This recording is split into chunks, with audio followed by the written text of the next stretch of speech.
먼저 부탁드리겠습니다. 안녕하세요. 데자부 연출한 과명희입니다.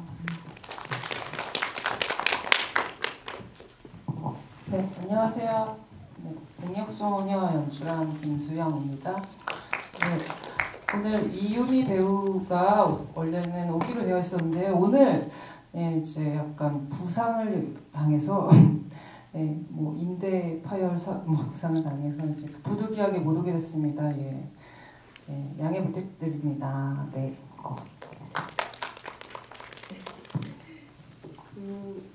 이 두 작품이 둘 다 김자까지라는 세 작품이 모두가 이제 여성 주인공을 주인공으로 하면서 그 사람들을 둘러싼 주위의 세계에서 이 개인이 어떻게 버티고 뭐 싸우고 혹은 화해하거나 연대하는지 이런 것들을 같이 보여준 작품인 것 같은데요. 이 작품을 어떻게 구상하고 출발하시게 됐는지 말씀해 주시겠습니까? 저는 대자보는 처음에 배우들을 먼저 만나게 됐고요. 이제 성신여대에 영상학회가 있어요. 연출은 없고 연기 전공하는 친구들만 있어서 이제 겨울방학을 맞아서 이제 이렇게 영상학회에서 작품을 했으면 좋겠다 해서 제가 이제 외부 사람이고 연출을 참여를 하게 돼서 대학생 친구들을 먼저 만나게 됐는데 처음에는 이제 뭐 사랑 이야기를 해보고 싶기도 하고 풋풋하고 뭔가 다른 이야기를 좀 해보고 싶었거든요. 그런데 그 당시에 제가 뉴스를 많이 보고 있었고 그 친구들의 얼굴을 봤는데 데자부 쓰는 이야기가 떠올랐어요. 그리고 가장 그게 떠올랐던 이유는 이화여자대학교 학생들이 그때 이제 정유라 씨 관련해서 데자부를 썼던 거를 제가 봤었고 그때 인상 깊었던 캠퍼스에서 이렇게 마스크를 쓰고 모자 이렇게 대부분 이렇게 쓰고 내려오는 친구들이 많았었거든요. 그 모습 이미지를 좀 그때 이제 기억을 하고 이미지를 캡처를 하고 저장해두고 언젠가 뭐 다뤄보고 싶다 정도만 생각하고 있었는데 이번 그 기회에 이제 이야기를 시작을 하게 됐어요. 이화여자대학교 학생들이 전날 이러한 이야기를 이제 그러니까 전체 단체가 처음에 썼다기보다 개인적으로 이제 있었던 일들을 시작하면서 썼는데 그 전날 어떤 심경으로 이런 이야기를 쓸 수 있을까 데자보를 그런 자기 개인적인 이야기와 또 연관을 해서 그 이야기를 쓴다는 것이 쉽지 않을 거라는 생각이 들었거든요. 그래서 그거를 할 수 있었던 마음이 도대체 뭘까에 대해서 그 전날 하룻밤에 대해서 이야기를 따라가 보고 싶다 해서 그렇게 첫 출발을 시작하게 되었습니다.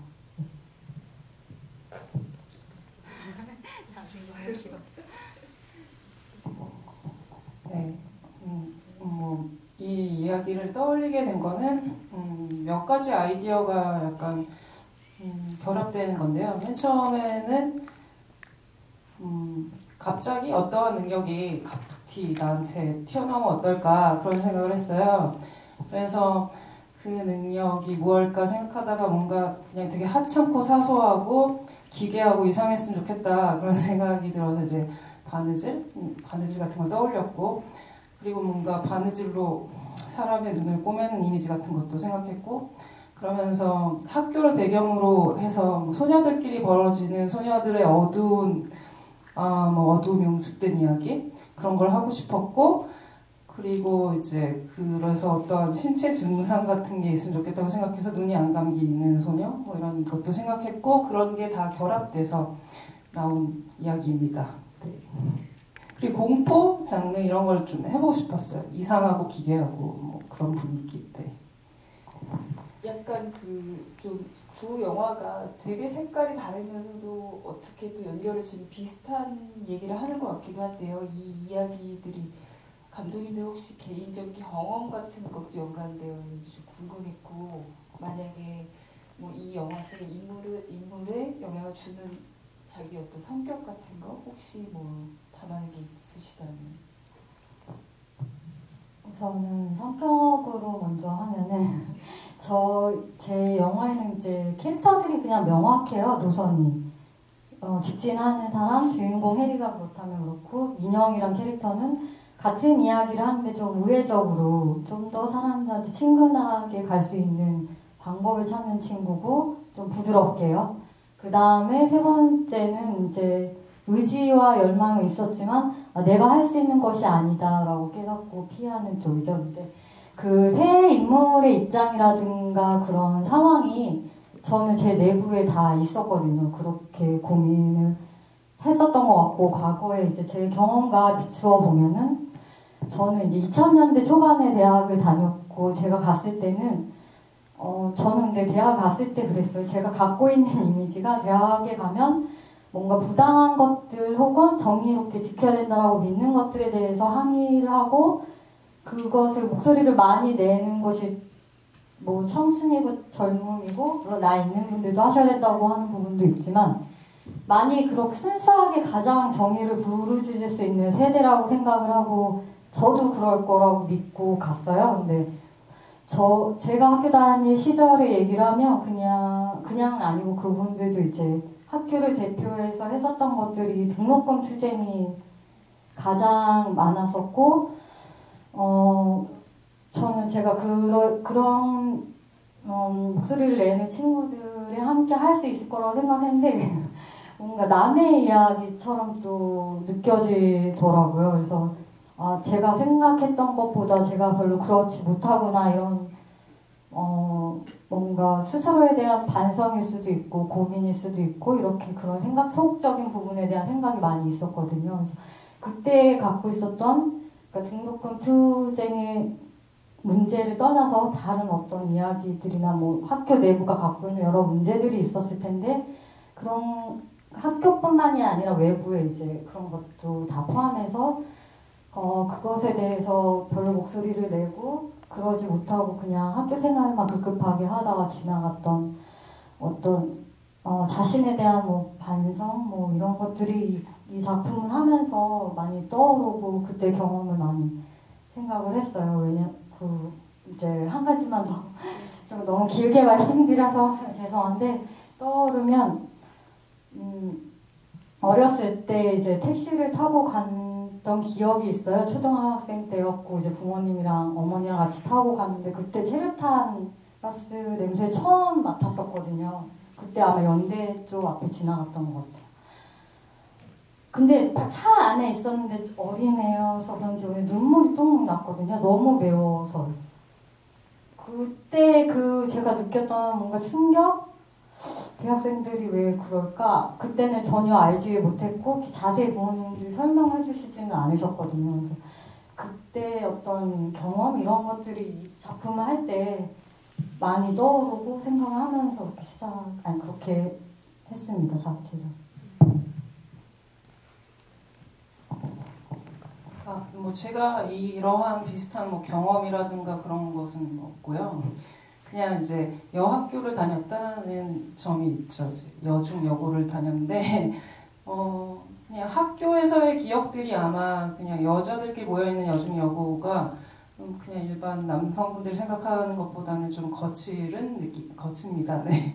좀 거칠고 우악스럽고 제 생각엔 그랬어요. 그리고 이제 학교에 대한 기억을 떠올리니까 뭔가 저는 좀 어두운 기억이 많았던 것 같아요. 그냥 뭔가 공부에 대한 스트레스 이런 것들도 많았고 그런 억눌린 감정들 많이 갖고 살았던 것 같아가지고 물론 뭐 그 와중에 뭐 좋은 기억도 있겠지만 뭐 저한테는 그런 게 어두운 기억이 많았던 것 같아서 이렇게 작품으로 나온 것 같은데 이제 각각 캐릭터는 학교라는 그 사회가 어떤 정글 같은 느낌이라면은 각각은 또 고립된 섬 같은 존재라고 생각이 들었고요. 한 사람은 굉장히 이제 그 정글에서 아무도 건드리지 못하는 권력을 갖고 있는 전교 1등이고 한 사람은 존재감조차도 뭐 이제 거의 없는 가장 낮은 존재? 뭐 이렇게 설정을 했고 그러나 둘 다 고립되어 있는 존재 그리고 마침내는 그 둘이 어떤 식으로든 소통을 하게 되는 이야기 그런 식의 이야기를 생각했죠. 그래서 각각의 캐릭터는 뭐 조금씩 제가 느꼈던 경험 같은 것들의 어떤 감정적인 부분들은 아마도 있었던 것 같습니다. 네. 지금 그 두 분 감독님과 공통적으로 저랑 비슷한 연배신 것 같고 여중여고 이게 비슷해서 저는 무척 공감하면서 봤기 때문에 캐릭터 어떻게 만드는지 꼭 물어보고 싶었습니다. 오늘 자리해 주신 이민영 배우님 소개시켜드리겠습니다. 안녕하세요. 대자보에서 민영 역을 맡은 이민영입니다. 제가 그 저번 주에 건대에서 GV를 하느라 건대에서 GV를 하는 줄 알고 건대를 갔다 와서 좀 늦었습니다. 죄송합니다.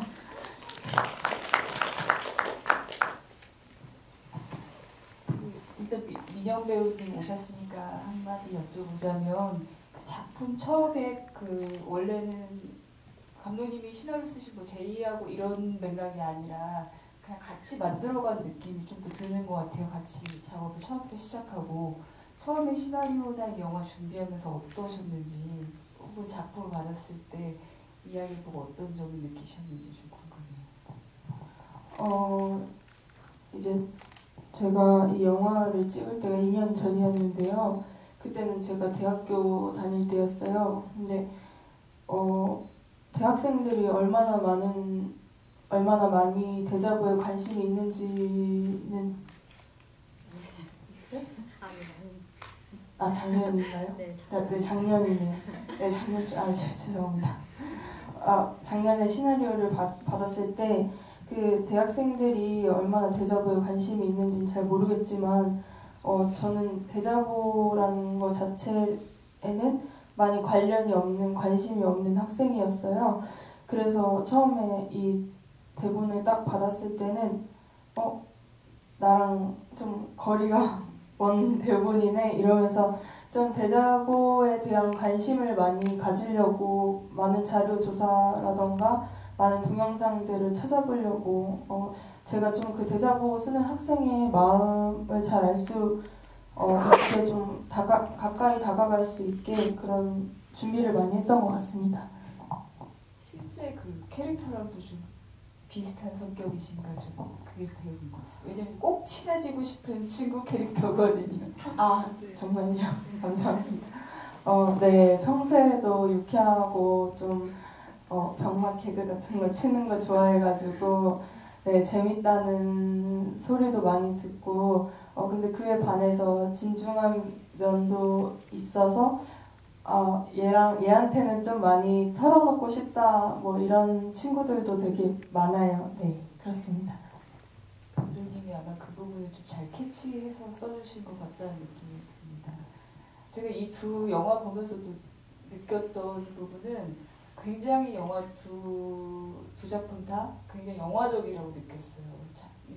이 영화가 가지고 있는 이야기를 형식적으로 가장 잘 드러낼 수 있는 방법을 고민했고 그게 굉장히 성공적으로 보여졌다고 느껴지는데 대자보 같은 경우도 원신 원컷으로 흑백이고 또 4:3 요즘 안 쓰는 그 화면 비율을 쓰면서 인물의 불안함들을 섬세하게 포착하려고 했던 것 같고 또 비슷하지만 전혀 다른 작품으로 장르를 되게 잘 활용하시고 그 컬러도 훨씬 돋보이게 쓰시고 사운드도 되게 예민하게 편집하시는 그런 부분들이 느껴져서 그런 형식적인 고민을 어떻게 하셨는지 좀 듣고 싶습니다. 저는 대자보를 시나리오 쓰기 전에 좀 원슈트를 해보고 싶었고요. 근데 이 이야기가 떠올랐을 때 원슈트 영화랑 그렇게 맞아 떨어지는 거는 아니었어요. 그냥 형식적으로 제가 해보고 싶었던 실험일 뿐이지 이 이야기의 결이나 뭐 그게 맞지 않다라는 거는 알고 있었지만 그래도 표현을 해보고 싶었거든요. 근데 이제 그게 아마 촬영 감독님을 만나고 그냥 제가 원슈트를 하고 싶고 흑백 영화를 하고 싶다라는 그 차원이 아니라 촬영 감독님을 만나면서 훨씬 많이 구체화되고 이렇게 갈 수 있다라는 거를 저희가 테스트를 하고 리허설을 해보면서 좀 확신을 갖게 됐거든요. 근데 우선 제가 원슈트를 하면서 이게 저희가 테스트 해보고 하면서 더 이 이야기랑 맞아 떨어졌다라고 생각되는 부분 혹은 제가 전달하고 싶었던 부분은 이 영화 보시면서 이 와닿지 않는 데자부를 쓰는 어떤 대학생들의 요즘 쓰고 있는 대학생들의 모습이 와닿았으면 하는 것을 공감되고 그 현장에 마치 같이 함께 있는 느낌을 주는 것이 가장 중요했고 그랬기 때문에 더 원쇼트 핸드헤드를 하고 싶었고요. 그리고 흑백 영화를 하고 싶었던 거는 하고 싶었던 거를 떠나서 이 대자보가 갖고 있는 흑과 백 어떤 그 이미지를 단순화시켜서 가장 질감을 정확하게 나타낼 수 있다고 생각을 했고요. 그 다음에 조사를 하면서 알게 된 거는 이제 대자보가 오랫동안 되게 이어져 온 어떤 문화라고 하면 문화라고 할 수 있도록 방법, 목소리 내는 방법. 그래서 역사가 좀 깊게 오랫동안 이어져 온 방식이더라고요. 그래서 그게 오랫동안 이어져 왔다라는 그 역사성, 그리고 지금의 친구들의 모습이지만 조금 약간 이질감 느껴질 수도 있지만 그것이 어쨌든 제 생각에는 뭐 좀 소극적인 방법일 수도 있지만 이 방법이 계속 유지됐으면 좋겠다. 이 역사성이 계속 이어졌으면 좋겠다. 그 생각 때문에 흑백으로 하게 됐고 이제 4대3 비율 같은 경우는 저 생각을 못했어요.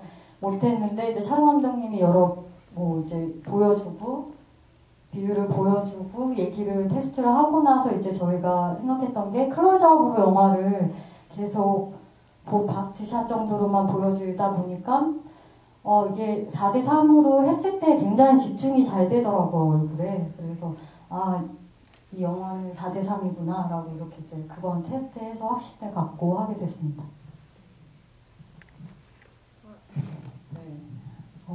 촬영 같은 경우에는 촬영 감독님이랑 상의를 많이 해서 이런 룩을 하고 싶다 저런 얘기를 해가지고 이제 결정을 해서 이렇게 했는데 저는 약간 내내 흐리고 짓눌린 날씨의 그런 이미지를 룩을 내고 싶었어요. 그래서 좀 흐린 날씨 그리고 이제 약간 그린톤? 네, 그린톤은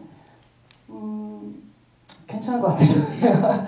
이제 이런저런 약간 회색 톤도 있겠고 그린 톤도 있겠고 하는데 조금은 이 그린 톤이 어울릴 것 같아가지고 이렇게 해서 했는데 결과적으로는 괜찮았던 것 같고 네 그래서 촬영 감독님께 감사드리고요. 네, 그리고 사운드 같은 경우에도 음악 감독님 그리고 사운드 디자인 하신 믹싱하신 분이랑 상의를 많이 했어요. 그래서 음악 같은 경우에도 음악도 깔면서 음악 하시는 분이 사운드 디자인적인 것도 예를 들면 긁는 소리라던가 그러니까 신경을 긁는 소리 그리고 바느질 할 때 빼매는 듯한 느낌의 북북 긁는 소리 같은 거를 이제 소리를 녹음한 다음에 이렇게 깔기도 했고 그런 식의 사운드 디자인 많이 신경을 썼습니다. 음악도 좀 그랬고요. 예. 그 그린톤이 약간 그 피의 붉은 느낌을 훨씬 보색으로 드러내주는 것 같기도 하고 그래서 되게 인상적이었고 사실 시점샷이나 줌 같은 것도 활용을 되게 잘하시더라고요. 그래서 이 인물이나 이 영화적 전체적인 분위기가 되게 감각적인 느낌을 되게 살려주신 것 같아서 되게 좋은 작품이다 이런 생각을 감각적인 느낌 많이 신경 썼습니다. 네, 그러면 저는 이제 그만하고 질문을 받도록 하겠습니다. 자, 용기를 내주세요. 오늘 용기에 대한 영화들입니다.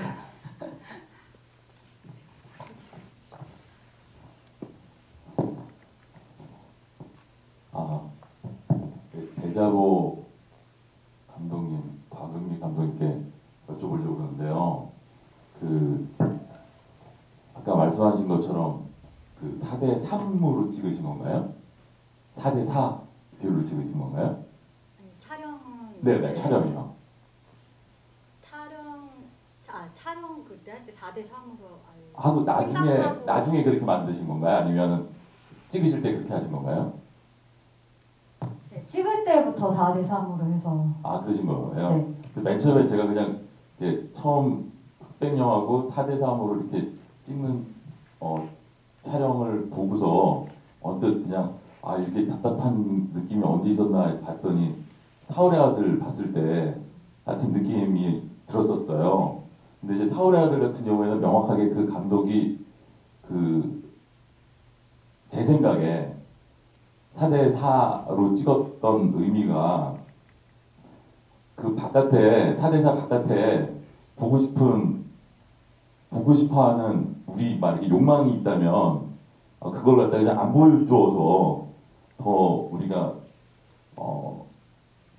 뭐랄까 연출 의도가 말하자면 그 영화 자체가 센서드 역 같은 그게 필요했으니까 그런 영화이기도 하고 바깥에 여백이 더 중요한 영화였기 때문에 저는 충분히 효과를 거뒀구나 사울의 아들 같은 케이스에서 그런 생각을 했는데 데자보 같은 경우에는 감독님이 아까 말씀하신 것처럼 주인공의 심리라든가 그런 거를 나타내려고 하신다면 굳이 4대4로 한 7대3 정도로 비율로 주인공이 윤혜리던가요?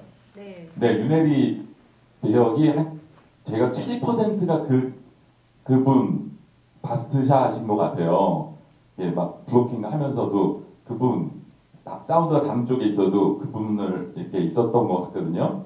근데 그분의 표정은 잘 못 봤거든요. 제가 이렇게 볼 때는 그래서 저는 드리는 질문이 다른 게 아니라 처음에 영화 계획하실 때 이 영화가 만일에 다 제작되고 이렇게 흑백 영화랑 4대3으로 찍고 나시면 혹여나 결과가 말하자면 영화제라든가 어디에 주목받으실 수 있을 거라고 생각을 하셨는지 그게 제일 궁금하더라고요. 보고서 그랬다면 되게 좋은 선택이었다 라는 생각이 들어서 그걸 여쭤보고 싶었습니다. 우선은 그냥 편집을 해보니 후반 작업을 해보니 그게 더 그냥 보기에 좋아서 이런 식의 선택은 저도 하고 싶지가 않았거든요. 그래서 미리 다 테스트를 거쳐서 테스트하기 전에 이제 그런 생각을 미리 갖고 있었고 그렇게 해서 4대3을 했는데 이제 사울의 아들과 다른 점은 이제 그거죠. 이거는 완전 닫혀버린 느낌? 그러니까 나머지를 상상하게 만드는 것보다는 오히려 여기서 딱 갇혀서 이렇게 생각하게 되는 느낌의 긴장감을 좀 주고 싶었거든요. 이 영화에서는. 그래서 그러한 선택이었고 그 다음 저희는 목표가 정말 명확하게 하나였어요. 원쇼트를 그러니까 저희가 하루 1회차 촬영을 했는데 해지면 끝나는 촬영 일정이었고 원쇼트를 저희가 연습을 그 전에 사전 연습을 굉장히 많이 했었어요. 동선 리허설 막.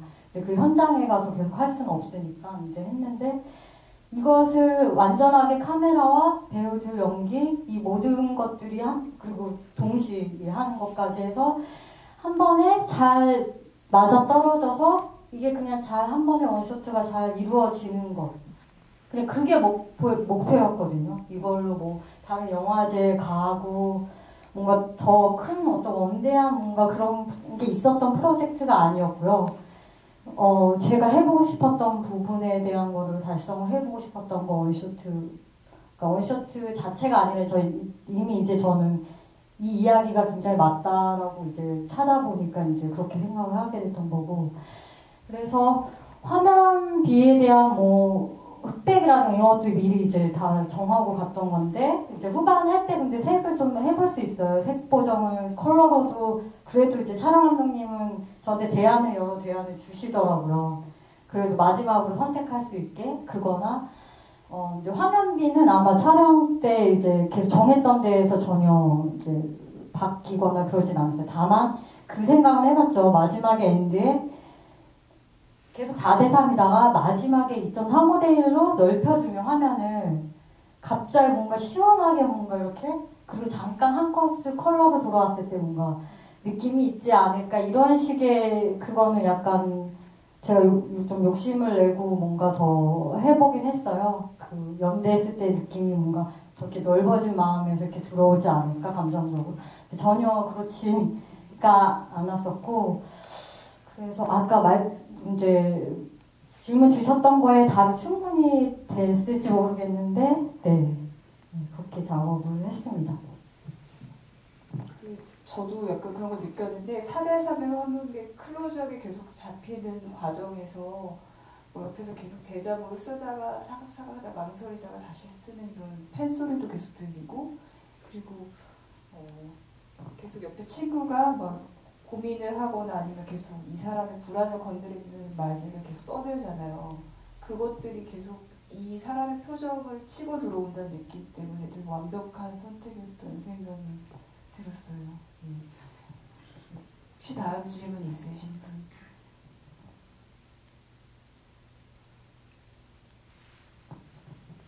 그러면 여러분들 생각하신 동안 저도 궁금한 거 또 하나 여쭤보자면, 테이크 연습을 되게 많이 하셨다고 하는데 몇 번째 오케이가 났는지. 그 해지기 바로 직접 마지막 테이크가 오케이였었는데 저희가 이제 총 그냥 카메라 동번을 리허설까지 포함해서 11번 돌았는데 아예 처음부터 끝까지 제대로 간 거는 리허설까지 포함해서 4번이었어요 총. 근데 이제 촬영 전에 오케이가 그러니까 풀로 동거는 있지만 제가 오케이라고 생각할 만한 거는 없었는데 마지막에 이제 저희가 마지막 한 번 갈 수 있을 것 같다 했는데 배우분들이 이미 되게 막 몰입돼 있고 훨씬 살아있고 집중력이 되게 좋은, 그러니까 오히려 이제 어떤 심리셨을지 모르겠는데 긴박하고 긴장돼 있으니까 더 집중돼서 이게 확 나왔던 것 같아요. 근데 가장 저희가 그게 고민이 막 많이 됐던 거는 마지막에 이제 이렇게 춤을 춰야 되는 거, 주인공이 그 감정 끌어나오지 않는 어떤 발이 움직여지지 않고 춤이 이렇게 안 되는 부분, 민영이는 계속 자연스럽게 이루어졌는데 뭐 그 부분에 대한 방점을 딱 찍어줘야 영화가 이제 저는 거기서 끝내야 되는 게 계획이 있었기 때문에 웃으면서 끝나야 되는데 이 영화가 웃어지지도 않고 사실 그러니까 왜냐면 저희가 계속 하다 보니까 제 느낌에는 저도 계속 이제 모니터 보면서 저는 촬영하면 계속 쫓아갔거든요. 계속 25분 동안. 근데 계속 진짜로 대자보를 쓰고 있는 대학생들이 된 거예요. 어느 순간 그걸 계속 하다 보니까 이게 실시간으로 뭔가 편집 이렇게 끊기거나 이런 게 없이 풀로 연기를 하다 보니까 실제 그런 상황처럼 됐어요. 이제 그러다 보니까 이제 그게 그 마지막에 한번 갈 수 있다 했을 때 집중력이 확 높아지면서 그게 딱 가능했던 것 같아요. 네. 혹시 질문? 네.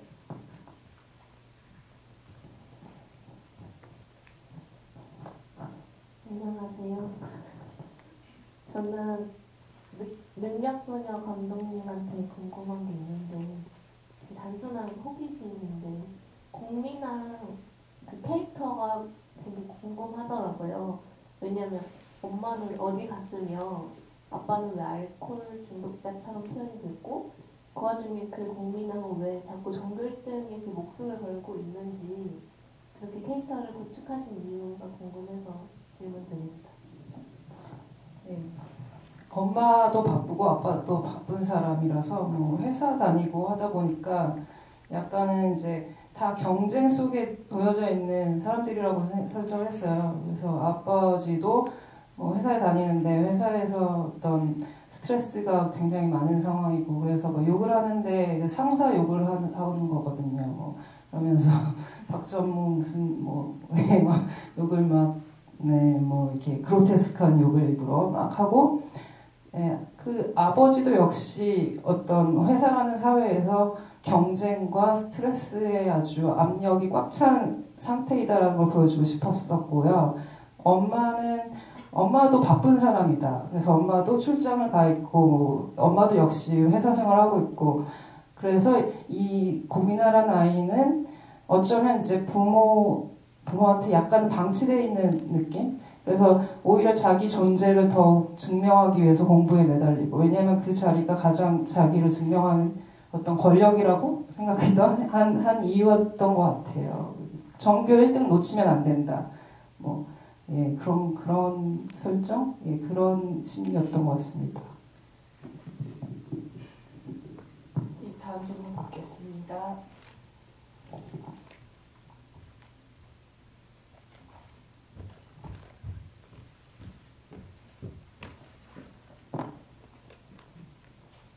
안녕하세요. 민혁소녀 감독님한테 질문이 있는데요. 이제 잠시만요. 맹철이라는 학생의 능력이 뭔가 꾸매는 능력. 그때 이제 주위의 학생이랑 선생님들이 그 학생에게 던지는 물건들은 꾸밀 필요가 없는 물건들을 던지더라고요. 그래서 여기에 어떤 의미가 있는지 궁금합니다. 네, 사실은 뭔가 수선을 맡기는 의미로 던진 건데요. 처음에는 이제 옷을 던지고, 그다음에 가방을 던지고, 뭐 그런 벗어 던지잖아요.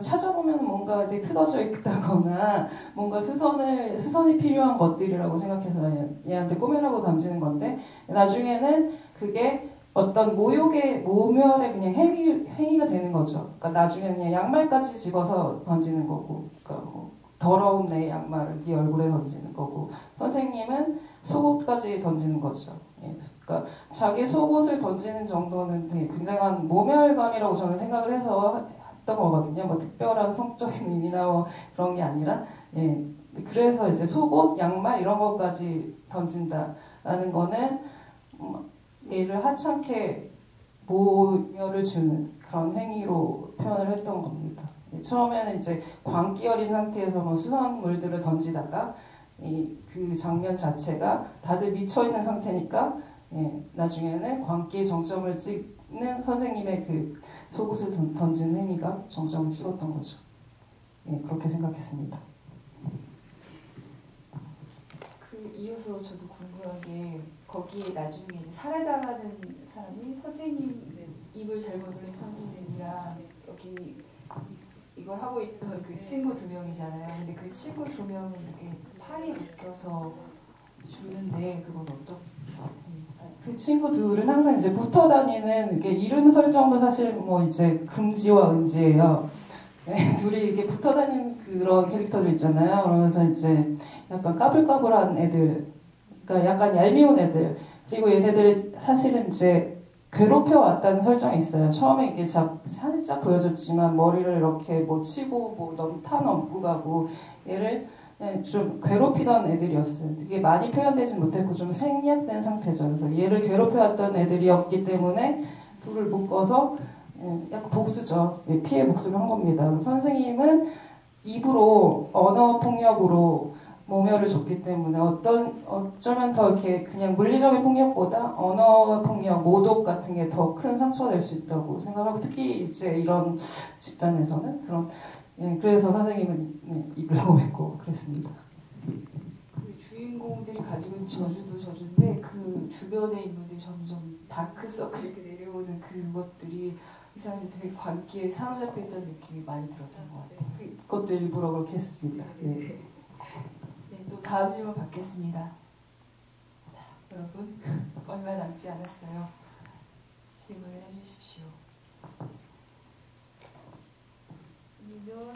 민영 배우님한테 또 궁금한 게 사실 해리라는 인물은 계속 그 불안해하고 있고 본인이 자기가 계속 글을 써야 되고 이 싸움을 계속 이어나가야 될지에 대한 고민과 불안이 계속 시달리고 있는 인물인데 그 인물 아까 말씀드렸던 것처럼 그 인물의 불안을 계속 건드리는 대사나 아니면 행동이나 아니면 마음 알아주지 못하는 것이라도 민영이 자꾸 하는 역할이잖아요. 어떻게 보면 심리적인 것들을 계속 건드리는 그 기제로 작용을 하는데 그리고 거기에 대한 반응에 해리가 하는 것 같다고 느꼈어요.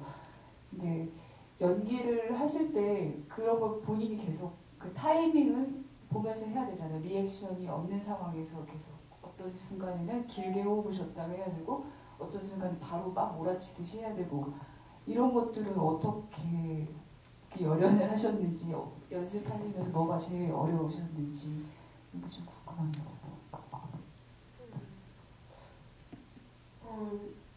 연습하면서 가장 어려웠던 거는 연기도 연기지만 그 대자보를 쓰는 학생들의 마음이 뭘까가 가장 어려웠던 것 같고 그리고 어쨌든 해리가 오늘 좀 다르다는 거를 평소와는 다르다는 거를 민영도 알고는 있는 거잖아요. 그 부분을. 근데 민영도 계속 얘기를 하면서 해리의 눈치를 보지만 신입생이 지금 온 상태니까 그 좋은 분위기는 유지를 해야겠고 신입생한테 또 알려줄 건 알려줘야겠고 또 해리의 눈치를 보는 그러니까 어떻게 보면은 계속 속 마음에는 해리의 눈치를 보면서 그 분위기를 계속 유지해줘야 되니까 제가 중간에 데자보를 읽는 장면이 있잖아요. 근데 그때 해리랑 지연이가 막 엄청 즐겁게 보는 게 아니라 해리는 정말 무표정하면서 쳐다보고 있고 지연이는 그냥 미소만 짓고 있어요. 근데 그 앞에서 어떻게 보면은 좀 오버하고 쇼하고 있는 거잖아요. 근데 그거 하는데 너무 어렵더라고요. 왜냐면은 앞에서 같이 호응을 해줘야지 나도 즐겁게 더 할 텐데 앞에선 죽어가는데 저 혼자 하려고 하니까 조금은 어렵더라고요. 네, 그렇습니다. 혹시 민영 배우님 캐스팅할 때 노래 실력도 혹시 영향이 있었는지? 데자보를 처음에 써서 이제 낭독하는 거는 해리만 있었고 저희가 이제 계속 시나리오를 고치면서 이제 민영 배우가 그런 의견을 줬었어요. 이 캐릭터라면 이 캐릭터도 뭔가 할 것 같다고. 그래서 그래 그게 좋겠다라고 생각을 하면서 나중에 이제 내용이 들어갔던 부분인데 민영 배우가 밤새 고민해서 직접 쓴 거예요. 해리의 연설문을 제가 썼던 거고 이제 그 얘기만 했어요. 방향성만 재밌었으면 좋겠다고 방식은. 그래서 그런 데자부들이 많더라고요. 찾아보니까 그렇게 한 대학생들이 되게 많아서 그런 예시들을 좀 보여주면서 재밌었으면 좋겠다라고만 했는데 밤새서 새벽 6시까지 고민해서 써서 다음날 저희 연습할 때 딱 갑자기 정말 즉흥적으로 한 거예요. 연습할 때 촬영 훨씬 전에. 근데 정말 빵 터졌거든요. 저희 그때 받았던 느낌이 너무 좋아서 그냥 되게 솔직한 진짜 말이잖아요. 비리 저질렀다고 말하라고 그냥 뭐 이렇게 고민하냐고 그냥 잘못했으면 잘못했다고 하면 되지 왜 그게 가장 맞는 말인 것 같아요. 뭐 침묵하지 않을 거예요. 뭐 이런 식의 말보다는 어떻게 보면 가장 솔직하고 가장 하고 싶었던 이야기들인 것 같아요. 그래서 그런 표현들을 찾아서 되게 잘 해주셔서 좀 고맙게 생각하고 있습니다. 감독님들 복 받으셨네요. 너무 좋은 배우님. 질문 저희 이제 한 2-3개 정도밖에 더 못 받을 것 같은데 한 번 더 여쭤보겠습니다. 질문하실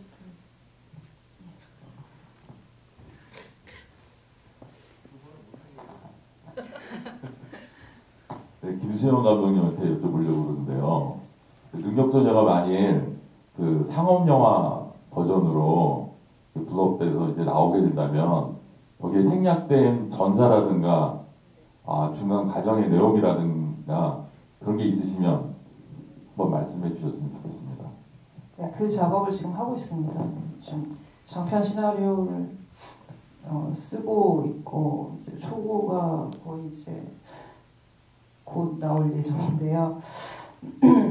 네, 그 전사와 그 캐릭터의 뭐 배경이라든지 캐릭터의 전사라든지 인물 관계라든지 이런 게 더 많이 보강이 될 거고 또 새로운 인물도 들어올 거고 해서 아마 하고 있습니다. 능력의 설정도 더 할 거고요. 네. 그거는 지금 기밀 사항이라서 자세히 말씀하시기가 어려운 것 같습니다. 네. 네, 질문 또 받겠습니다. 자세히 얘기하면 될 것 같기도 하고 잘 모르겠고. 네. 장편에서 보는 거예요. 네. 다른 질문 해주실 분? 네. 오늘은 질문을 하셨던 분들이 많이 계속 해주셔서 감사합니다. 능력소녀 감독님께 한 번 더 질문 드릴게요. 이제 능력소녀가 앞머리가 있는 여학생 캐릭터잖아요. 근데 혹시 이 앞머리에 의미를 주신 게 있나요? 앞머리요? 그 맹주리 바느질하는 맹주리.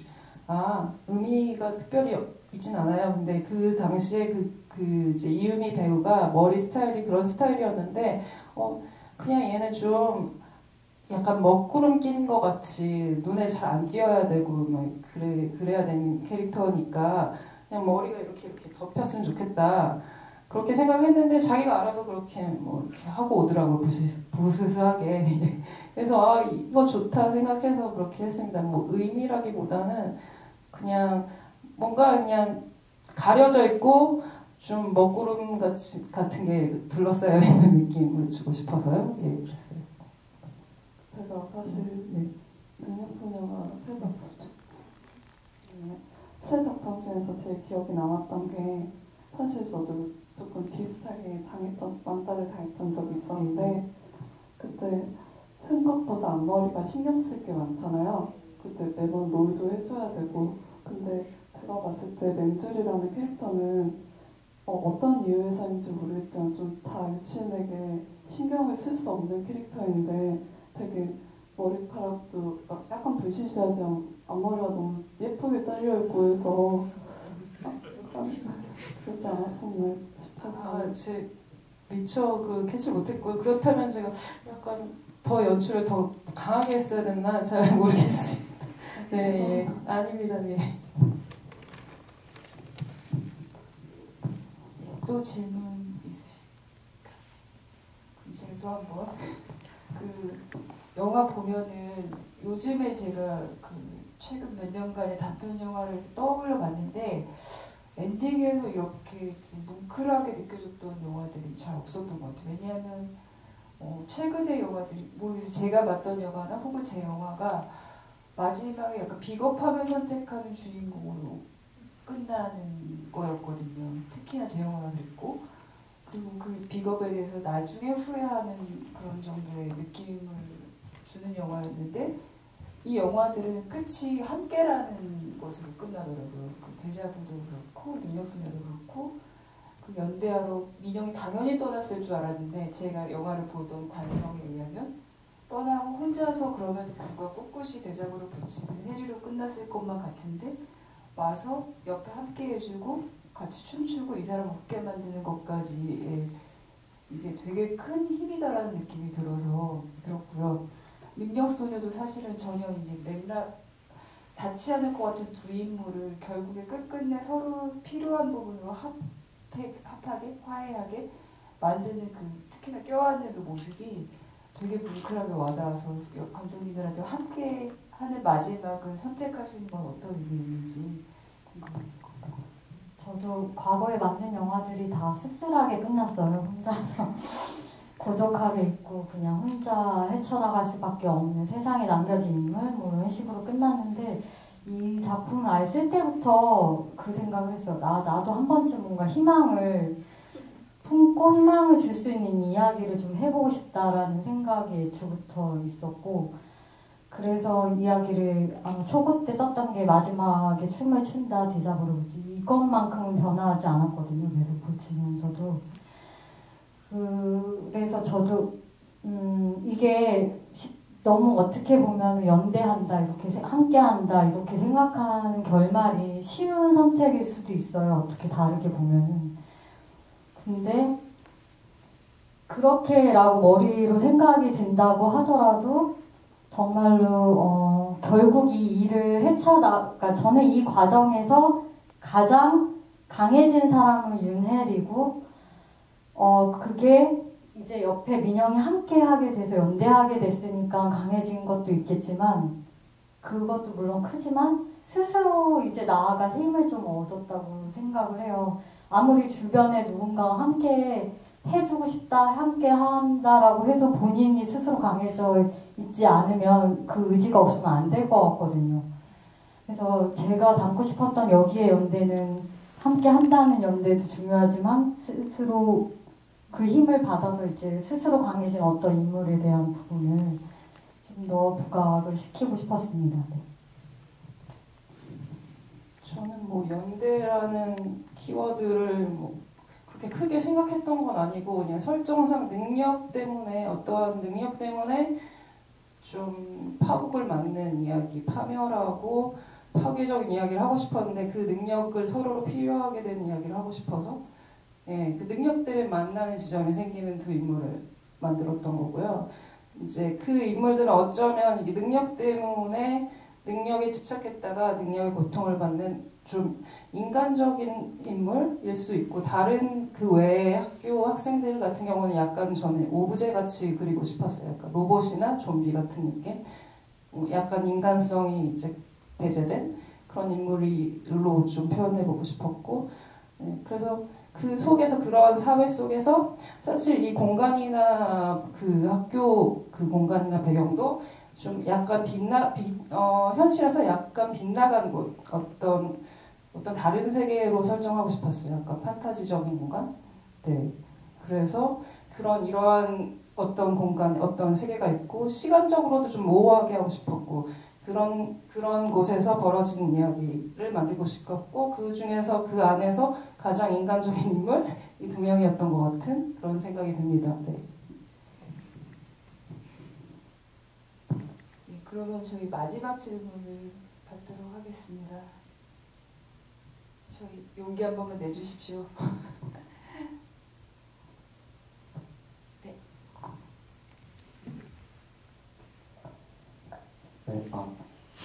네, 영화 되게 잘 봤고요.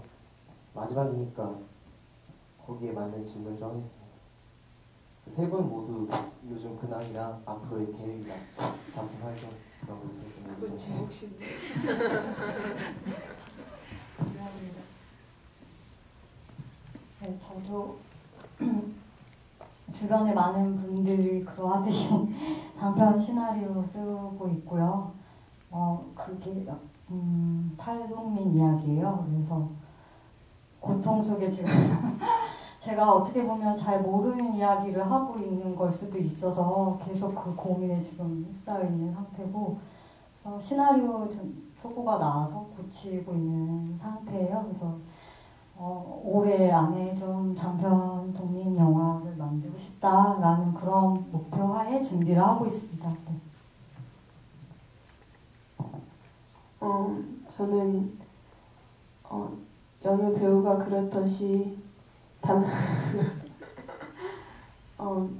좋은 배우가 되기 위해 열심히 훈련을 하고 있고 단편 영화를 많이 찍으려고 노력하고 있고 기회가 된다면 장편 영화도 노려보고 있고 그러면서 돈을 벌면서 공부도 하면서 하고 싶은 거 하면서 살려고 많이 노력 중입니다. 네. 네, 아까도 말씀드렸듯이 지금 시나리오 이제 장편으로 능력소녀를 이제 작업하는데 지금은 좀 주력하고 있는 상태고요. 그리고 이제 단편 능력소녀도 어디서 불러주는 곳이 있다면 또 갈 예정이고, 뭐 약간 이 단편 능력소녀도 나름의 생명이 있어서 뭐 어딘가에서 또 뭐 하고 이런 게 신기해요. 그래서 사람들이 봐주고 하는 게 고맙고 감사합니다. 그리고 이제 저도 열심히 해서 또 장편으로 관객들과 만나도록 하겠습니다. 네. 혹시 그래도 질문이 있으실까요? 없으시면 오늘 GV는 여기서 인사를 드리고 마치겠습니다. 오늘 영화 보러 와주셔서 너무 감사합니다. 감독님 한마디 하실까요? 마지막 인사.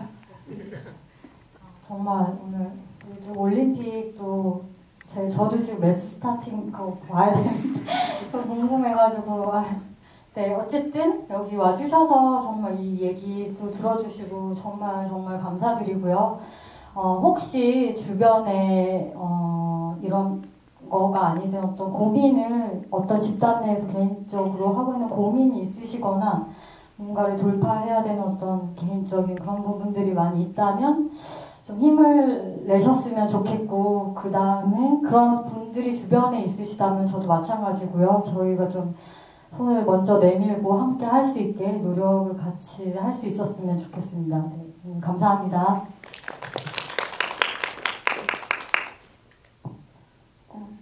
네, 제가 제가 조금 늦게 왔는데 그래서 늦게 왔는데도 불구하고 꼭 자리를 함께 했으면 좋겠어서 최대한 빨리 택시를 타고 왔는데요. 정말 오길 너무 잘했다는 생각이 들고 정말로 토요일 저녁이면은 나가서 즐겁게 놀아야 될 시간이잖아요. 근데도 이렇게 자리 끝까지 지켜주셔서 너무너무 감사합니다. 예, 이렇게 역시 독립영화, 단편영화 보러 와주신 관객들 너무너무 감사하고요. 찾아주셔서 감사할 따름이고 영화 사랑해주시는 거 감사하고 계속 영화 좋아해주시고 다양한 영화 많이 봐주시고 뭐 장르도 뭐 다양한 장르 많이 뭐 공포도 좋아해주시고요. 네, 물론 선호나 취향이 있겠지만 뭐 다양하게 봐주셨으면 좋겠고요. 예, 뭐 자기 취향껏 많이 보셨으면 좋겠고 또 오늘 보시고 또 혹시 코멘트나 뭐 소감 있으시면 뭐 왓챠, 네이버 그리고 IMDb에 능력소녀 치시고 뭐 코멘트 해주셔도 좋겠습니다. 감사합니다. 그럼 여기서 GV를 마치겠습니다. 감사합니다.